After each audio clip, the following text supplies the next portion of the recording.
चलिए राजा भोज और महाकवि कालिदास की बात आपको बताता हूं। शिष्यों सुनो और इसका अनुकरण करो। देखो, आप पूछते हो आपका नंबर बताओ, अरे 9825200108 ये मेरा नंबर है, हर वीडियो के अंत में आता है। लेकिन आप पूछते हैं, पूरा वीडियो आप देखते नहीं हैं, बीच से छोड़ जाते हैं और फिर कहते हैं कि आप नंबर बताओ। नंबर जानने के लिए पूरा वीडियो देखिए, तब आपको हमारा 9825200108 नंबर मिल जाएगा। आज मैं बात आपको बता रहा हूं राजा भोज की और कवि कालिदास की। राजा भोज अपने रानी वास में जाते हैं, तो रानी राजा भोज को कहती है, पधारिए मूर्खराज। महारानी ने जब भोज राजा को मूर्खराज कहा, राजा घबरा गए, तुरंत लौट पड़े और आकर के अपने राज सिंहासन पर बैठ गए। उसी समय विद्वान कवि कालिदास प्रवेश करते हैं। नवरत्नों में से कालिदास जी एक रत्न थे। भोज राजा ने वैसा ही कह दिया कालिदास को कि पधारो मूर्खराज। अब कालिदास ने सोचा कि जो राजा मेरा रोज सम्मान करता था, पत्रम पुष्पम से मेरा स्वागत करता था, आज वो राजा मुझे मूर्ख कह के संबोधित कर रहा है। तब कालिदास ने सामने प्रश्न किया।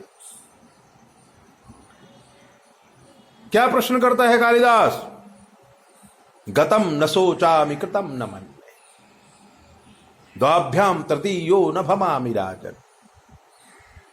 कालिदास ने कहना शुरू किया कि खादन न गच्छामि हसान न जल्पे, गतम न सोचामि कृतम न मन्ये, द्वाभ्याम तृतीयो न भवामि राजन, किं कारणं भो जिभवामि मूर्खः, किं कारणं भो जिभवामि मूर्खः।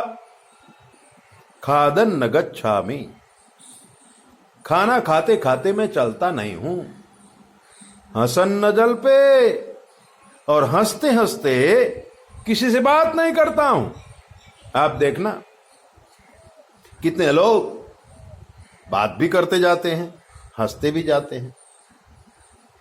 जैसे औरतें थोड़ा सा बात करेंगी और रोने लगेंगी। गुजरात में तो कहते हैं, रोती राण हंसता पुरुष का विश्वास नहीं करना चाहिए। तो हसन न जल पे, हे राजा हंसते हुए मैं बात नहीं करता हूं। खादन न गच्छामि, खाते खाते मैं चलता नहीं हूं। हंसते हंसते बात नहीं करता हूं। गतम न सोचामि, जो बात बीत गई है उसका मैं चिंतन नहीं करता हूं। गतम न सोचामि कृतम न मन्ये, और अगर किसी के ऊपर कोई उपकार कर दिया है तो उसे भी याद नहीं रखता हूं। कृतम न मन्ये, सबसे बड़ी बात जो कही वो सबको लागू होती है। द्वाभ्याम तृतीयो न भवामि राजन, किं कारणं भोज भवामि मूर्खः। दो आदमी किसी विषय पर बात कर रहे हैं, तीसरे आदमी को टपकना नहीं चाहिए, अपना मत पेश नहीं करना चाहिए। अगर तीसरे आदमी से पूछा जाए कि भाई आपकी क्या राय है, तब आपको बताना चाहिए। जैसे टीवी में रोज डिबेट होता है, एक आदमी बोल रहा है, दूसरा भी बोल रहा है, तीसरा भी बोल रहा है, चौथा भी बोल रहा है, एंकर भी बोल रहा है, कौन क्या बोल रहा है कोई समझ ही नहीं पाता। और 1 घंटे तक इतना बकवास करते हैं, इतना बकवास करते हैं कि हमने तो डेबिट ये जो पंचायत करते हैं सुनना ही छोड़ दिया है। आप भी छोड़ दीजिए। ऐसी पंचायतों का कोई अर्थ नहीं होता है। बैखरी भाषा में एक दूसरे की पोल खोलते रहते हैं और एक दूसरे के बीच में बोलते रहते हैं।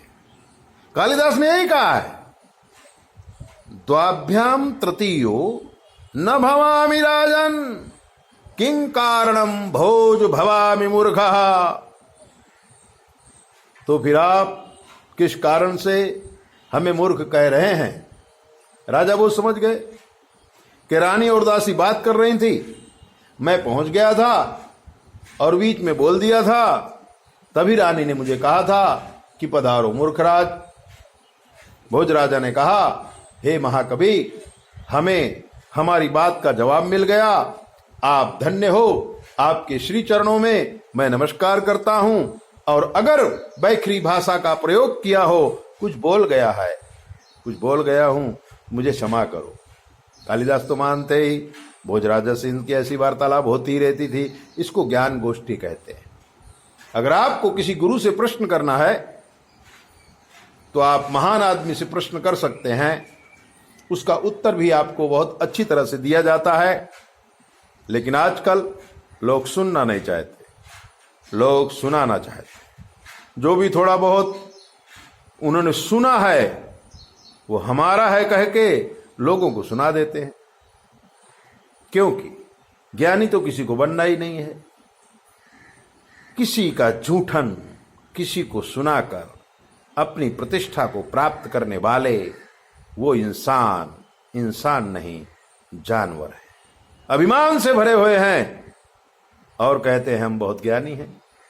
ऐसे ज्ञानियों को कभी भी अपने पास भटकने मत दो। और अगर कोई आ गया है तो उसको साइलेंट कर दो। जब आपकी जरूरत हो तब आप बोलो, जब आपकी जरूरत हो तब आप आओ। क्योंकि प्रत्येक व्यक्ति अपने विचारों से, अपनी योग्यता के अनुसार से आपको सलाह देगा। क्या उसकी सलाह आपके लिए हितकारी है या नहीं, ये सोचने के बाद ही आप उससे सलाह मांगे। हर एक आदमी हर एक विषय में होशियार नहीं होता है। इसलिए जिसका जो विषय है उसी से वो बात जानने की कोशिश करो। और ऐसे ही दीप बातें अब जानिए। 9825200108 पर संपर्क करके आप हमें पूछ लीजिए। हम आपको सारी बातें फ्री में बता देंगे। इसका कोई चार्ज नहीं है। अपना ध्यान रखा करो। जय भोले।